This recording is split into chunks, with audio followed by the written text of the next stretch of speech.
நான் உங்களுடைய போராட்ட களத்துக்கு நான் வரல, உங்க அலுவலகத்துக்கு முன்னாடி அன்னைக்கு நான் மதுரை, தேனி, திண்டுக்கல் இருந்த தொடர் பயணங்கள் இருந்த ஜெகதீஷ் பாண்டியன், வேணுகோபால் போன்றவர்களை நான் அனுப்பி வைத்தேன். கட்சியினுடைய முன்னணி நிர்வாகிகளை அனுப்பி வைத்தேன்.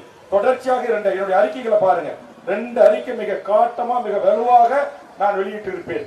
ஆனால் இன்றைக்கு பல பிரச்சனைகள் தமிழ்நாட்டில் இருக்கு. ஆனா இந்த பிரச்சனை இது மிக மிக மிக மிக முக்கியமான ஒரு பிரச்சனை. இப்ப இங்க தொழிலாளர்கள் மட்டும் ஒற்றுமை இல்லை.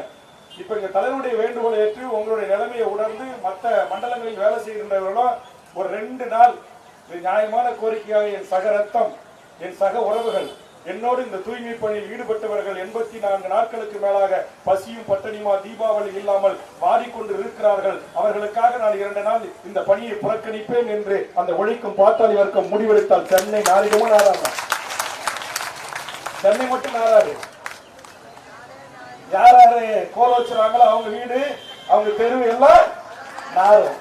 ஆனா இங்க தொழிலாளிகளை பிரித்தாளுகின்ற சூழ்ச்சி, ஒற்றுமையை உடைக்கின்ற சூழ்ச்சி எனக்கே ஆச்சரியமா இருக்கு. 80 நாளுக்கு மேல பாரதி அவருடைய ஒருங்கிணைப்புல உங்களை உடைக்க முடியலன்றதுதான் நிதர்சனமான